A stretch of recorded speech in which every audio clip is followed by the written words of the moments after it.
Hey, welcome back to another video of editing basics. In this video, we are going to learn how to change length of video in Canva. First of all, open Canva in your browser. After that, open up your design. I'm just going to use a template from here. After that, to change the length of the video, you can click on the video you want to change. Now click on playback. And to increase the video, you can decrease this video speed.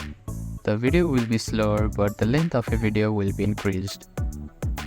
And to make the video shorter, you can just increase the video speed. Here you can say it's 3.6 seconds and now it's 2.9 seconds. You can also trim the video to make the video length shorter. Click on the video you want to trim and click on this trim button at the top navigation bar. After that, resize this according to your liking. You can also type the length of the video in this box here manually.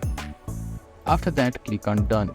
So this is how you can change length of the video in Canva.